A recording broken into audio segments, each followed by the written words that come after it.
Señora presidenta, señoras y señores diputados, muchos saludos a todos en esta presentación de una moción de censura, como saben ustedes, promovida por los 52 diputados del Grupo de Vox.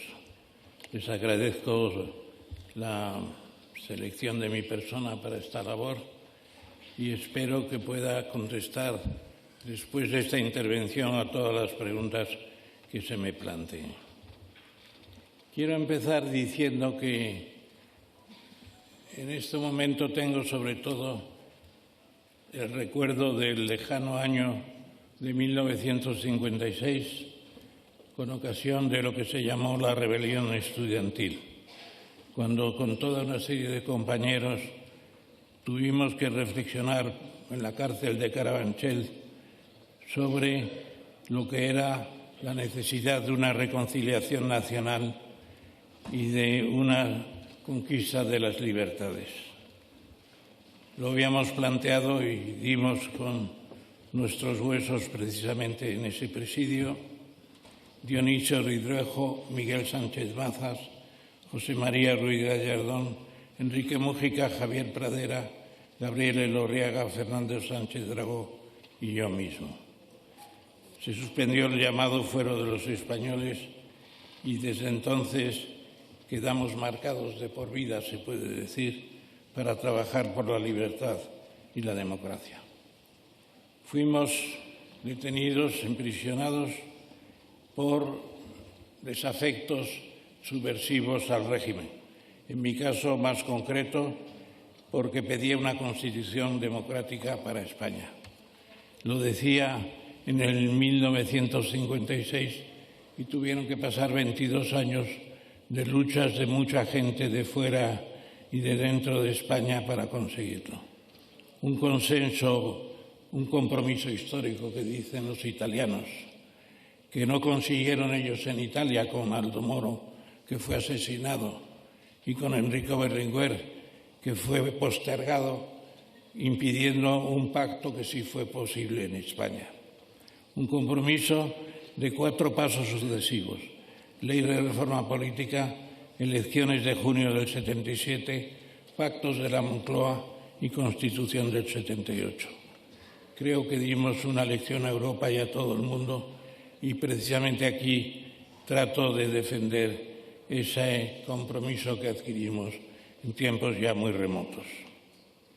Se puede decir que vamos a hacer la desaprobación o reprobación, 2 términos sinónimos de censura, para lo que es el gobierno del señor Sánchez, basando mi presentación en toda una serie de contribuciones que creo haber hecho al acervo de las posibilidades españolas, contra lo que se dice el candado de 1978, incluso por algunos ministros de este gobierno.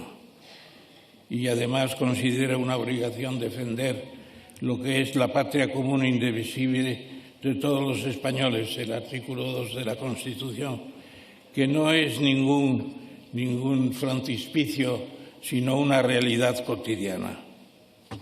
Se puede decir que el sofisma de que esta Constitución no es necesario cumplirla porque la mayoría de los españoles no la han votado es absolutamente una aberración.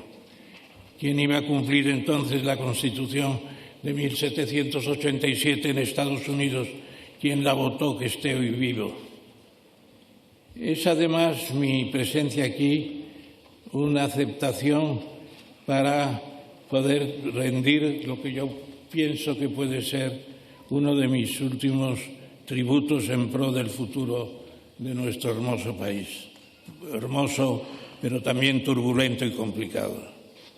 Primero, como catedrático de Economía y como técnico comercial del Estado, haciendo un poco, como se dijo, de atalaya de la economía española durante mucho tiempo, con unas posibilidades de desarrollo en Iberoamérica en trabajos realizados en Panamá, República Dominicana, Argentina, Brasil, etc., con el BID, el Banco Interamericano de Desarrollo.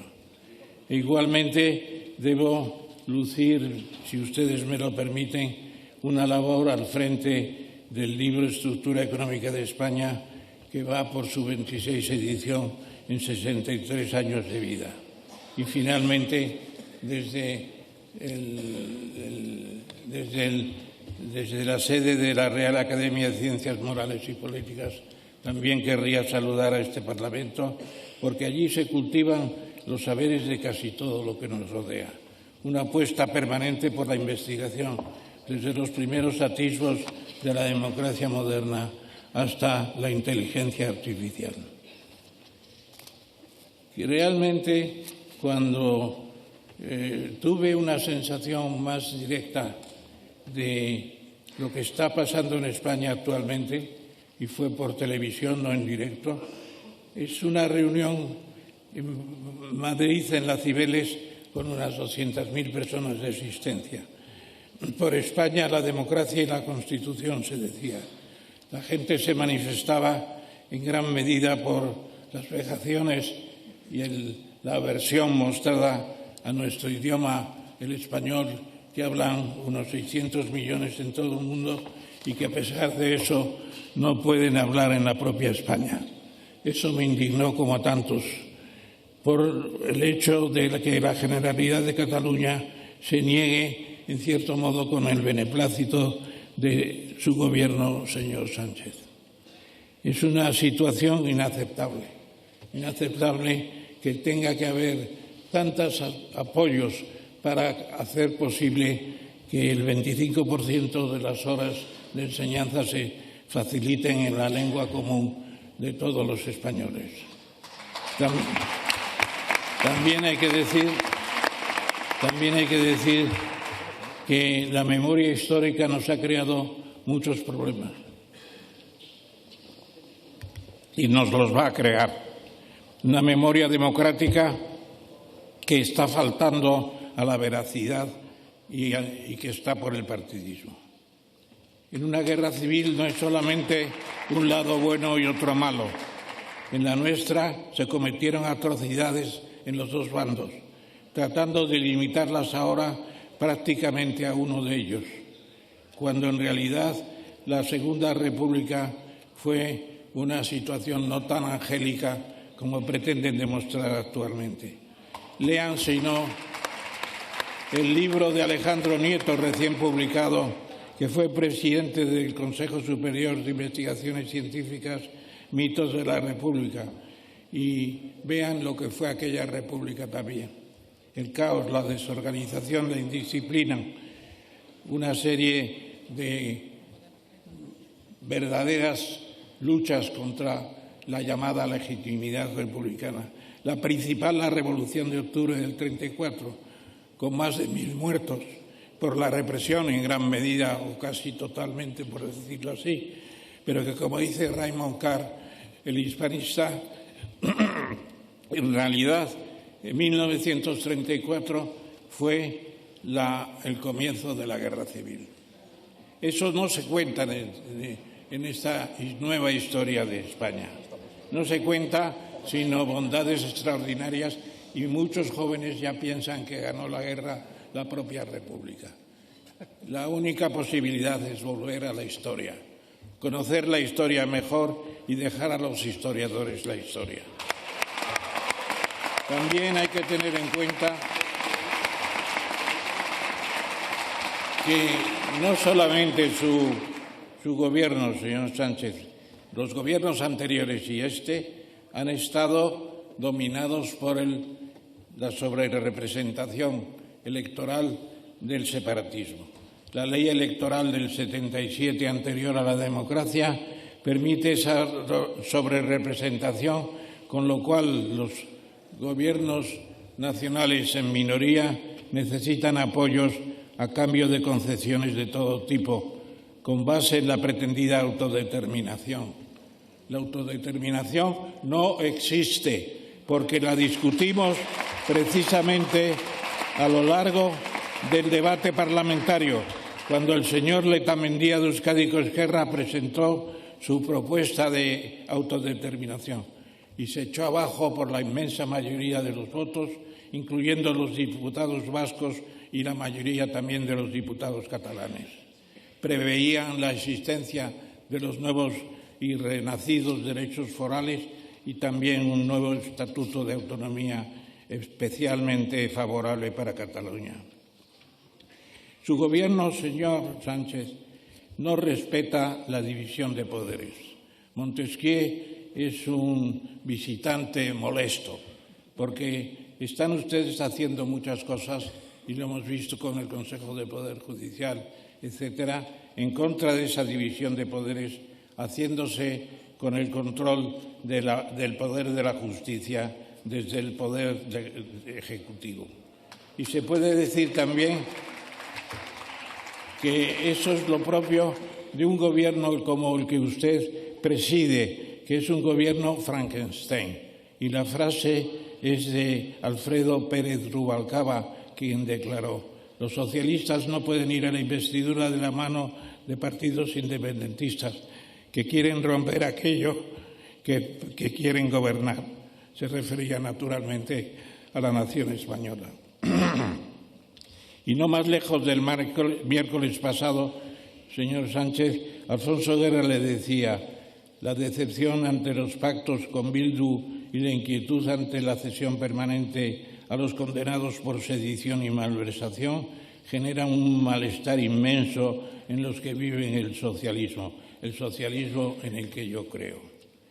Y por si fuera poco, se puede decir que todo el Gobierno está apoyado por quienes hasta hace muy poco utilizaban la violencia como forma de imponer la crueldad de sus propósitos y que todavía mantienen en esta Cámara una profesión de fe declarada para acabar con la monarquía parlamentaria, la figura de Felipe VI y la unidad de España. Eso es así. Por eso, señor Sánchez, hay que cambiar, hay que apoyarse en otros partidos. Usted dijo que nunca lo haría con ellos, dijo que le iba a costar el sueño asumirlos. Se ve que duerme usted bien, eso está bien, me alegro mucho, porque el buen sueño crea verdaderas figuras celestiales a veces, en vez de monstruos, como decía Goya. Y además, el problema es que se ha arrogado usted desde el Gobierno una virtud, o mejor dicho, una potestad que no le corresponde. No le correspondía tampoco a los monarcas absolutos, pero era la gracia del rey. Y la gracia del rey podía perdonar sin límite y podía hacer lo que quisiera. Ya se dijo: no hay jueces en Potsdam, le dijeron a Federico el Grande cuando precisamente quiso anular sentencias para ponerse por delante. Usted ha utilizado la gracia personal para toda una serie de situaciones y, sobre todo, suprimir el delito de sedición prácticamente y el de malversación. Y el resultado, por la transferencia de ventajas de penas y penalidades a los demás reos, ha conducido a 700 agresores sexuales fuera del control de sus penas, etcétera, etcétera. Así, un código como era el de la democracia, como antes se dijo, ahora resulta que lo llaman código de la manada. En ese sentido, creo sinceramente que cuando se supo su propósito de modificar el Código Penal es cuando se tendría que haber hecho una moción de censura por toda la oposición, porque se rompió un principio fundamental de nuestra Constitución. Se puede decir que, además, en su Gobierno, que hayamos contado, se publicaron 132 decretos leyes aprobados en los últimos 4 años. Un instrumento de utilización solo extraordinario se ha convertido en algo casual. Y ante esa situación, una propuesta que hacemos es la de crear en España el fiscal especial independiente dentro del Congreso de los Diputados, como existe en los Estados Unidos ya, donde el presidente Biden está siendo investigado sin que haya ninguna clase de paredes o de muros de separación y de protección. Además de todo eso, tenemos una situación penosa con el artículo 9 de la Constitución, la inseguridad jurídica. La inseguridad jurídica que afecta, por ejemplo, a 65.000 familias españolas, pioneras de la energía fotovoltaica, que tuvieron atención a la llamada casi patriótica de salvar a España con las renovables, con el resultado final de que 4 años después de haber invertido todos sus recursos prácticamente, se encontraron con una caída de más del 60% en la retribución de kilovatio. Los grandes están salvados porque dependen de una comisión del Banco Mundial que les está dando la razón, pero los huertos solares han recibido una negativa, primero por el Tribunal Supremo, hay recursos en Estrasburgo naturalmente, y después por una espera sin fin, a pesar de que últimamente se había prometido resolver esta cuestión. Hay otros sujetos con problemas de seguridad jurídica, son los ocupados. Una media de 46 por día en 2021, 15.000 inmuebles de toda clase ocupados, 4.875 en Barcelona, una cifra parecida en Madrid.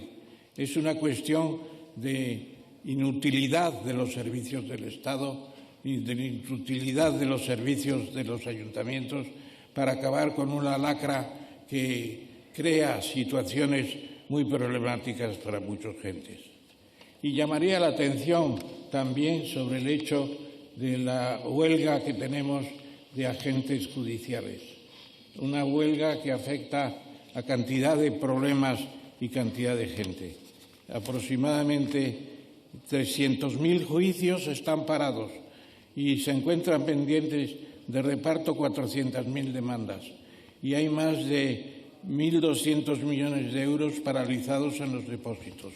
Y todo esto porque no se crea una situación como la que sí se llegó a concebir de trasladar precisamente la cuestión a una solución de emergencia con la alarma social, precisamente además por un ministro de un gobierno socialista. Corrupciones de última hora. Corrupciones de última hora por no señalar, sino las más recientes, cuyos límites todavía no conocemos. El Tito Berni y sus colegas, todos ellos en estos momentos investigados ya, porque han pactado centrar la investigación en una investigación menos aguda seguramente, no en una comisión de las Cortes, sino precisamente en una comisión de investigación especial, sino en una comisión pactada aquí entre algunos grupos parlamentarios indebidamente. Están tratando de encubrir algo que ha sucedido en parte en sede parlamentaria. Es la primera vez que ocurre semejante cosa. Que tengan aquí en sus despachos algunos su propia oficina de transacciones ilegales completamente. ¿Y qué decirles de lo que es el sindicalismo en España en estos momentos? El artículo 28 de la Constitución configura el libre sindicalismo y en los artículos 7 y en el 37 otras cuestiones sindicales. Se puede decir que el Gobierno se convierte en el empresario máximo y en el sindicato máximo a la vez. Y todo se negocia en el propio Gobierno sin entrar en el marco sindical propiamente. Así, la subida del salario mínimo interprofesional en 14 meses, situado ya en 1.080. Se ha recrecido un 64% en los últimos años, desde 2016, con una productividad que ha caído un 3,6%. Es decir, se suben los salarios mínimos por el Gobierno sin contar con los empresarios, porque precisamente son un coste productivo importante para mantener niveles de competitividad. Todo eso tiene una razón de ser. no es simplemente criticar el salario mínimo. Ojalá pudiéramos tener el salario mínimo de Inditex con 1.500 euros al mes. No es posible porque la productividad española no da para eso.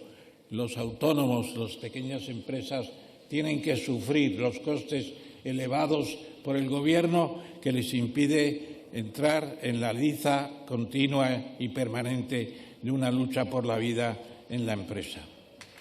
Nos encontramos también con una nueva pretensión laboral desde su Gobierno, que es sencillamente que los 33 días acordados de indemnización por despido improcedente se eleven de nuevo a 45 jornadas. Era un pacto franquista, absolutamente franquista. Es la llamada protección heteronómica que hacían los sindicatos verticales sobre los obreros encausados y los obreros todavía sin sindicalismo propio. No volvamos, por favor, a aquella situación que además desconoce los problemas de la empresa en un mundo internacional cada vez más complicado. Hay desequilibrios y contradicciones en la economía. Brevemente y rápidamente trataré de enunciarlos. Primera, España es la única economía grande, la cuarta de 27 países de la Unión Europea, que aún no ha alcanzado el nivel de PIB de antes de la pandemia. Países como Lituania, Estonia, Eslovenia, Chipre y Malta han sobrepasado a España en PIB. Segunda, la tasa de paro, 12,87, dobla la media de la UE. Y otro tanto sucede con el paro juvenil, por debajo de 25 años, que se sitúa en el 32%, doble que la Unión Europea también. Los fijos discontinuos, creo que ya tenemos una idea de lo que son. Son parados disfrazados y financiados. Un invento español típicamente que no se corresponde con el respeto que todos hemos sentido siempre al Instituto Nacional de Estadística y que no está precisamente en su mejor momento. Hay también una tercera cuestión, la cuota, el 115% sobre el PIB, con más de 1,5 millones de euros. Un peligro grave cuando el coste de mantenimiento de la deuda pública ha pasado de prácticamente 0 a 3,5%. En cualquier caso, es una situación nunca vista de existencia en España en esos niveles. Como tampoco hay, cuarto punto, ningún programa de reducción de gasto o situación de consolidación fiscal. Todavía tenemos la posibilidad de que en un mitin del señor Sánchez se proclamara hace muy poco, el 20 de febrero, el reparto inmediato de más de 2.500 millones de euros en becas para 1 millón de estudiantes, que todavía no se sabía ni cómo se iban a seleccionar. Lo siento, pero no es eso una forma de comprar votos. ¿Están justificados las 2.500 cesiones de euros para tan rápidamente y de cara al proceso electoral del 28 de mayo? Quinta, el INE debía trabajar más en lo que hay detrás de los coeficientes de Gini, que sirven para medir la desigualdad de renta que ha llegado a España a sus máximos, con coeficientes muy superiores a los de Alemania, Francia, Bélgica, etcétera, que es denuncia de una vasta pobreza que se sitúa en una exclusión del 25% en el año 19 que sube al 25% en el 21. Como también, sexto punto, la seguridad social y los servicios de seguros de paro, subsidio de desempleo, etcétera. Sencillamente, el ministro de Seguridad Social ha sido llamado al orden por el Defensor del Pueblo ante las incesantes quejas de retrasos de toda clase, de teléfonos robot que no funcionan, de meses y meses de espera y hasta el punto de que no se hace caso desde el Gobierno de la recomendación de la Autoridad Independiente de Responsabilidad Fiscal, AIREF, de retirar 60.000 millones de euros considerados como gasto innecesario. Es una situación de desmadre generalizado del gasto público en función de propósitos electorales, más de creación de riqueza y de creación de empleo. Se ha aludido en las intervenciones anteriores a temas como el agua. Bien, pues estamos en una situación de precariedad por todo lo que significa una bajada de las precipitaciones. Regeneración de todas las aguas residuales no se cumple. No se cumple ni el 20% cuando teníamos que tener el 100%. Y la desalación del agua de mar que previeron los defraudadores del proyecto del trasvase del Ebro se está generalizando en toda una serie de plantas que funcionan mal, con problemas, con corrupciones y que los agricultores además no quieren ese agua porque tiene el pequeño detalle de cantidades de boro que son insanas para precisamente toda la escala, digamos, de la botánica.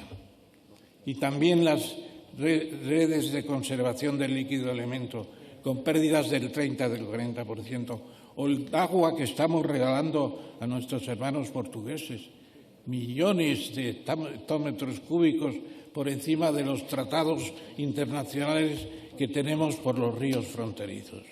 Y falta todavía un regulador nacional del agua que resuelva los problemas del trasvase Tajo Segura, por ejemplo, y, naturalmente, la última prohibición del Ministerio de Transición Ecológica y Reto Demográfico, un dictat para no poner ni una hectárea más de nuevos regadíos, cuando tenemos cantidades posibles muy importantes, teniendo en cuenta además de una productividad del riego, que significa que un 15% de superficie regada proporciona más del 70% de la producción final agraria. Hoy es el Día Internacional de los Bosques y hoy podemos evocar la figura de Joaquín Costa.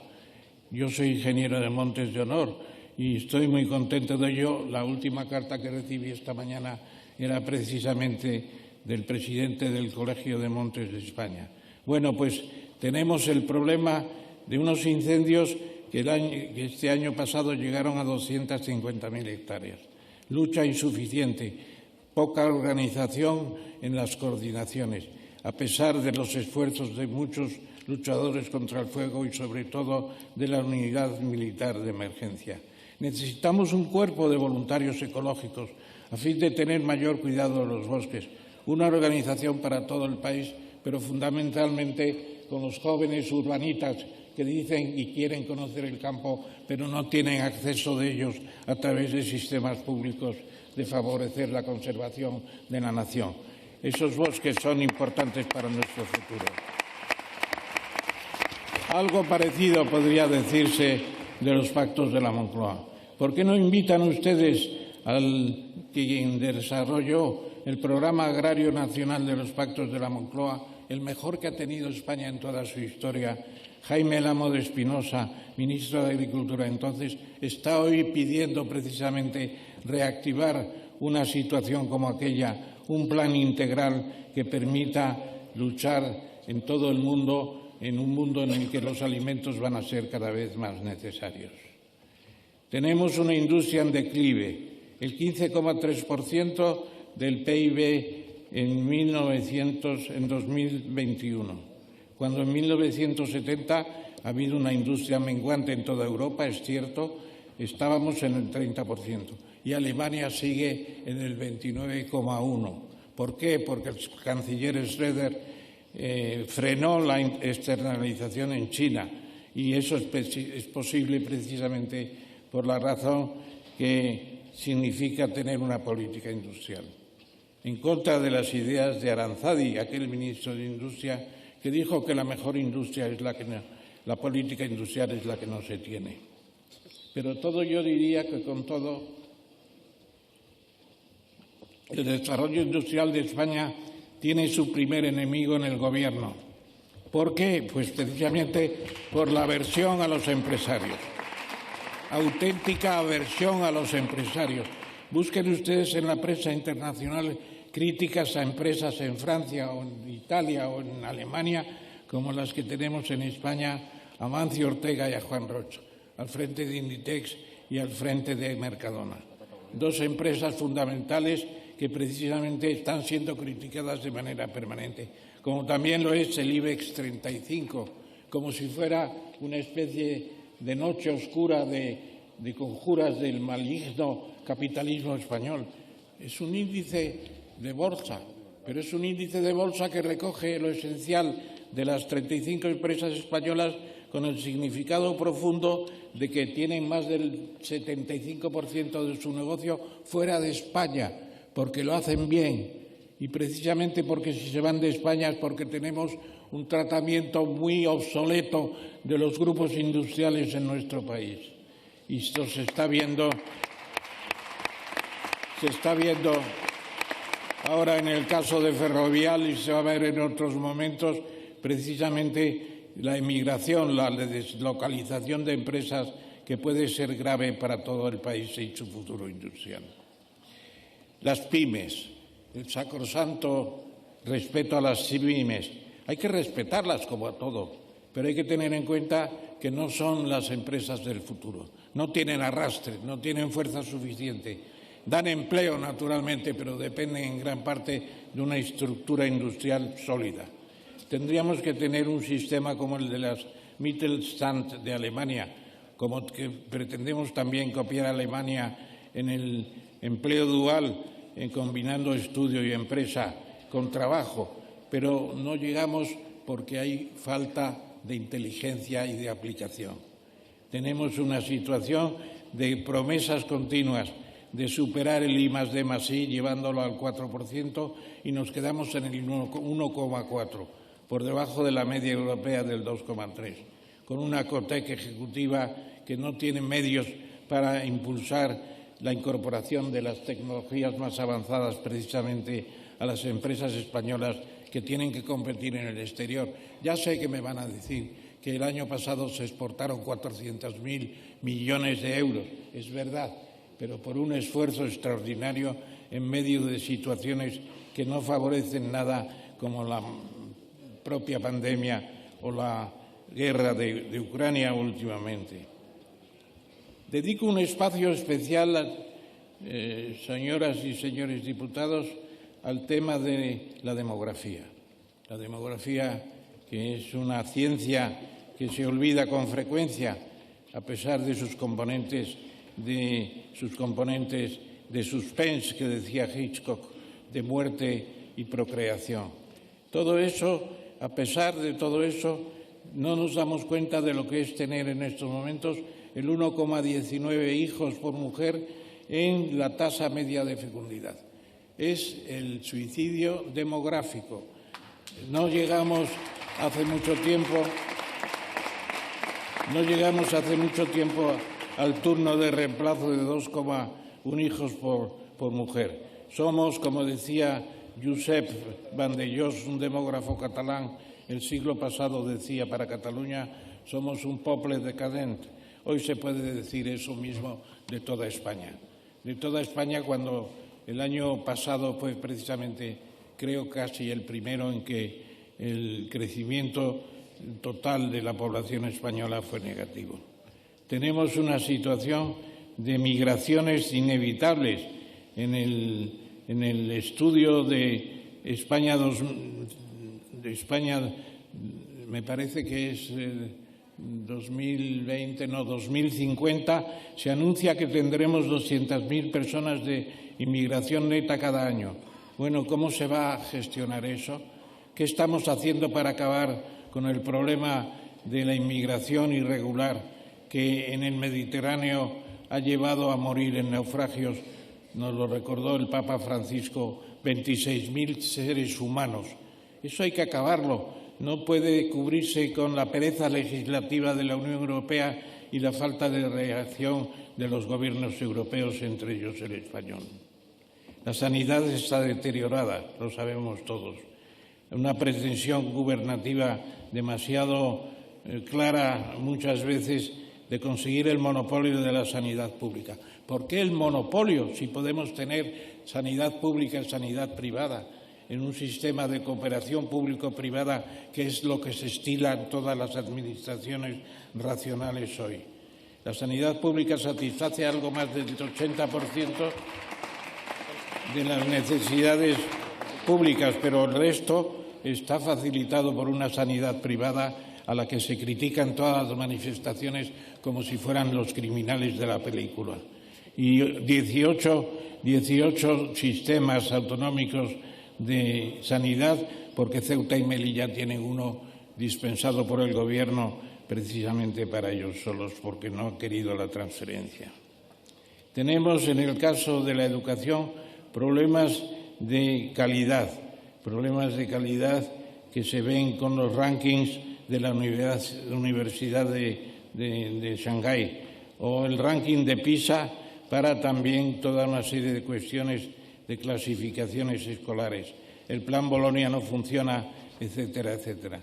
Y seguimos con la endogamia y seguimos con los sistemas tradicionales obsoletos, etcétera, etcétera. Como también estamos en una situación de parálisis en el tema de la vivienda, que se ha convertido en el grave problema, sobre todo de la juventud. Es un problema grave. Entre los años 2000 y 2007, cierto que con un invite especulativo muy fuerte, se construyeron en España 700.000 hectáreas, 700.000 viviendas cada año. Se ha descendido después, en el año 2013, a 35.000, la 20ª parte del año de máximo al de mínimo. Significa lo que fue la gran recesión. Y tenemos al lado de escasas construcciones un problema de accesibilidad. La proporción del salario que hay que dedicar a la vivienda supera ya ampliamente el 30% en la mayoría de los casos. Simplemente hay que plantearse esto. ¿Por qué no sale la ley de la vivienda? ¿Por qué está detenida durante años? ¿Por qué no hay un plan de vivienda? ¿Por qué no se recuperan las VPO, las viviendas de protección oficial? ¿Cómo se está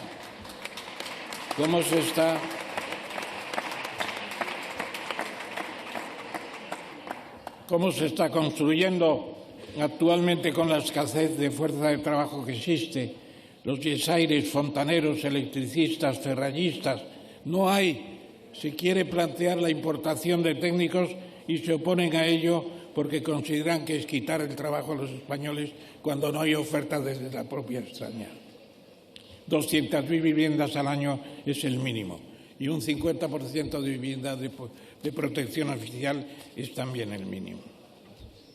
Entrando en cuestiones de desarrollo del estado de bienestar, de situación de calidad de vida, etcétera, los balances de criminalidad no son los mejores, señor Sánchez.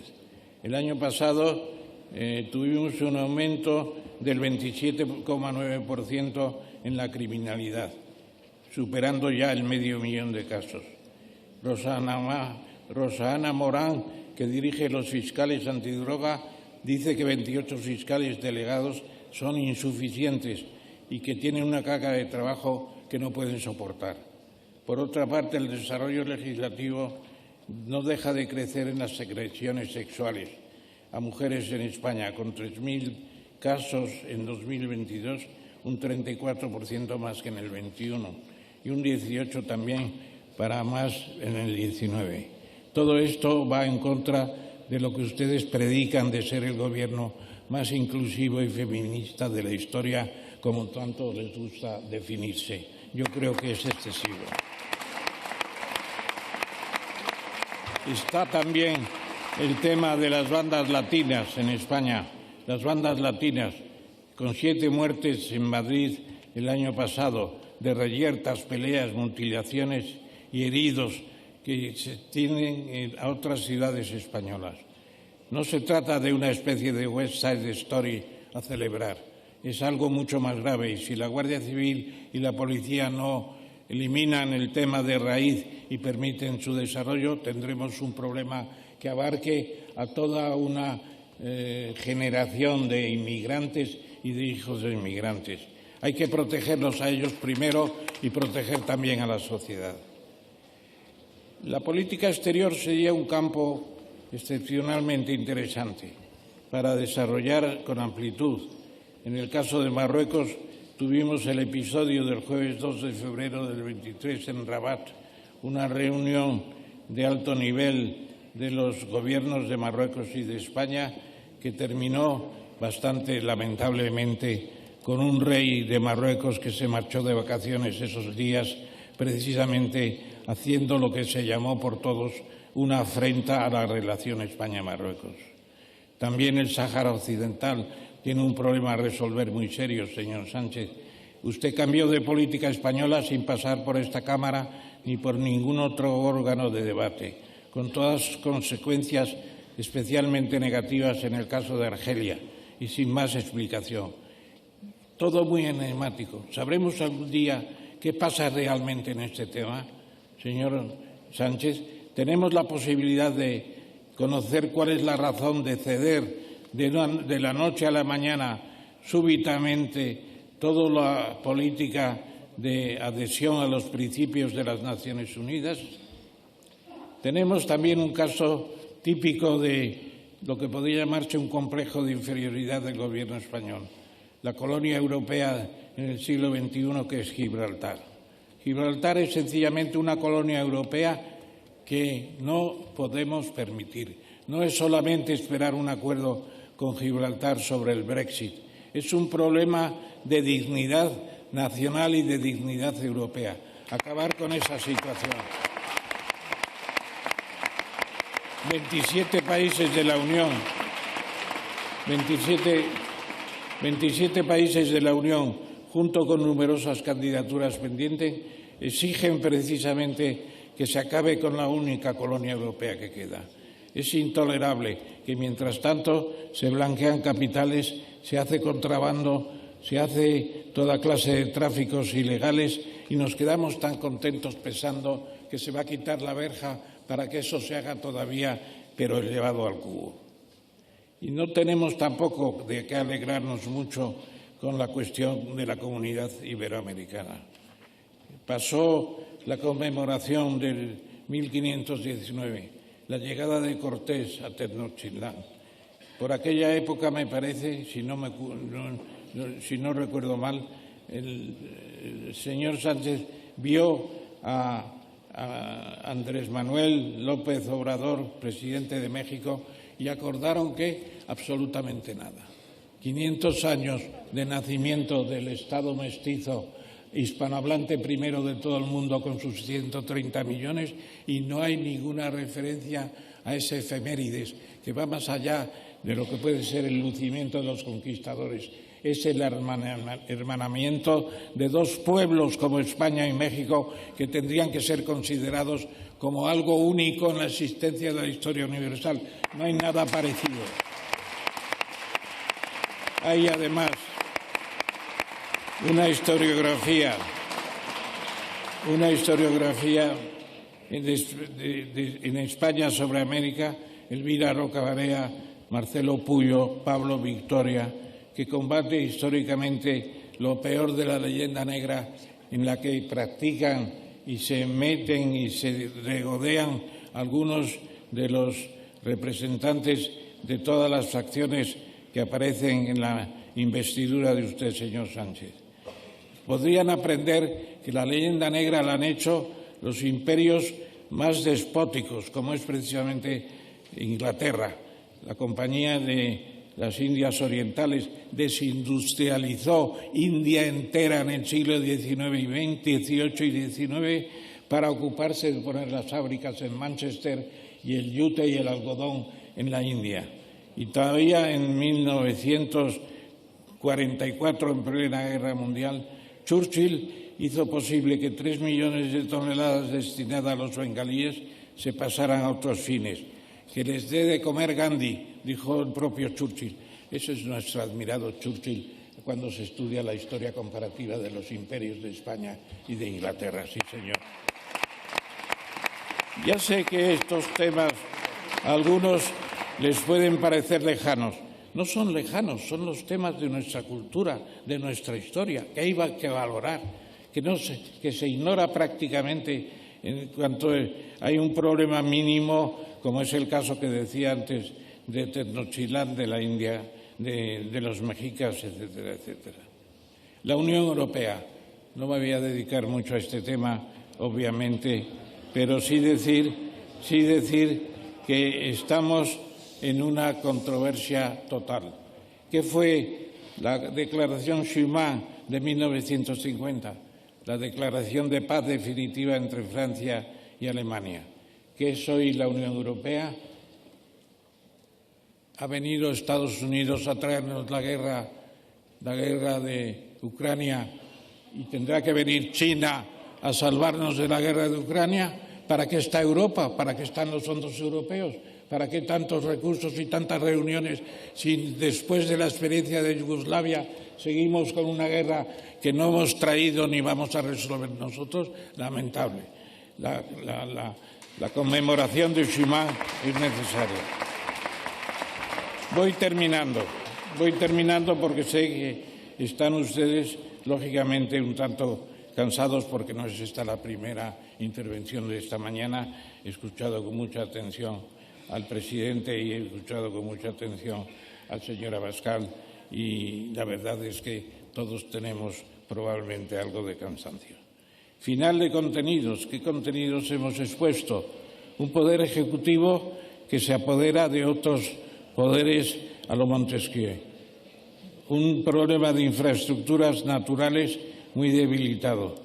Una política de población inexistente y también deficiencias en los servicios públicos como sanidad, educación, seguridad personal, etc. Política exterior también en situación crítica en muchos aspectos. Todo eso y mucho más que está en este informe es el resultado del planteamiento del reglamento de la Cámara que pide una especie de programa al representante de la censura. Yo diría que por encima de eso, y ya sé que el resultado de la censura va a ser negativo en cuanto a su candidato, lo sabemos todos, pero lo que sí se puede pedir es a los partidos constitucionales que cumplan con un mínimo para toda la nación, es decir, un paquete de medidas adecuadas, un segundo término, una ley electoral sin sobrerepresentación de precisamente los más separatistas, una cuestión de vigilancia de la corrupción, etcétera, etcétera. Un pacto también para hacer posible que el país recupere una cierta concordia, paz y entendimiento entre la mayoría de los españoles. He visto últimamente un trabajo de un representante importante del Partido Popular. Me refiero, si no es del Partido Popular actualmente, lo retiraría a García Margallo. Vean ustedes su libro España en el laberinto, es interesante. Y ahí preconiza la recuperación, como en esta ponencia de la moción de censura, preconiza la recuperación del consenso. Y empieza con unas frases de quién suponen ustedes, en el caso de un exministro del Partido Popular, de Marcelino Camacho. Decía Marcelino, todos los constituyentes, en aras del consenso básico orientado al establecimiento de un marco democrático y duradero, hicieron importantes renuncias, incluso de posturas largamente defendidas a lo largo de la historia, para buscar puntos de encuentro capaces de superar viejos y endémicos conflictos. Ahora el problema se resuelve en parte tildando a unos de fascistas, a otros de franquistas, a otros de comunistas, a otros de no sé qué. Una confusión de confusiones en la que no se saca nada de provecho. Y esas observaciones que ha habido del señor Sánchez de vigilar el gasto del contribuyente a mí me parece muy importante, pero siempre que se cumpla. Tenemos que ser más breves, ya lo sé que yo me estoy alargando, pero tenemos que ser más breves, no repetir los argumentos y sobre todo buscar la verdad y lo que sea útil y lo que sea necesario. Bueno, pues en ese trabajo se plantea Julián Marías, el filósofo, decía el año 81 después del frustrado golpe de Estado, ha terminado una etapa y empieza otra, que va a ser el comienzo de la normalidad democrática. Efectivamente, se luchó por mantener la normalidad democrática, pero luego todo empezó a torcerse con una serie de cuestiones, de concesiones a los herederos de Batasuna y ETA. Alfredo Rubalcaba denominó eso precisamente, como he dicho antes, el gobierno Frankenstein. Como también se puede decir que la memoria histórica ha significado un paso atrás y la memoria democrática todavía más. Los legatarios se orienta la división de la sociedad en dos mitades, enterramientos o no enterramientos, monumentos o no monumentos. Insisto, dejemos la historia a los historiadores, porque eso es la única forma racional de resolver un problema, de no volver precisamente a los encontronazos. El Gobierno de la Nación tiene que velar por todo eso. Y yo creo sinceramente que es necesario un cambio radical, un cambio radical precisamente a los principios que se mencionaban anteriormente de la monarquía parlamentaria, de la unidad nacional, de la bandera, etcétera, etcétera. Terminaría diciendo, ¿tienen los problemas de España solución? Nuestra opinión es rotunda, tal como os he expuesto, sí lo tienen. Sería menester no perder de vista, cuándo se jodió España, parafraseando a Zabalita en conversaciones en la catedral, ustedes saben de quién, de Vargas Llosa. Pongamos, pues, los medios para hacerlo, pensando también aquello que decía Antonio Machado. Mas otra España nace, la España del cincel y de la maza, con esa eterna juventud que se hace del pasado macizo de la raza. Una España implacable y redentora, España que alborea. Eso sí que es un programa hecho en los versos más hermosos que se pudiera concebir. Señoras y señores,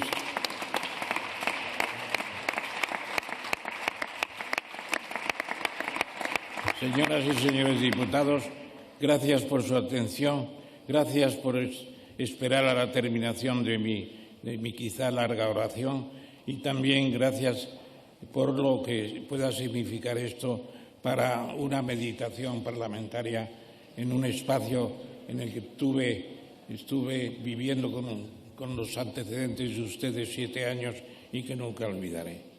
Muchas gracias, señor presidente del Gobierno, muchas gracias, presidenta del Congreso, y a quienes desde la tribuna de invitados han seguido la sesión, especialmente a Carmen, mi mujer, que está aquí también. Mi reconocimiento final a todo el personal de la Cámara, todavía con algunos colegas de trabajo parlamentario de mis tiempos de diputado de hace años. Muchas gracias. Y, cómo no, gracias por la luz y los taquígrafos. Gracias. Gracias, señor candidato.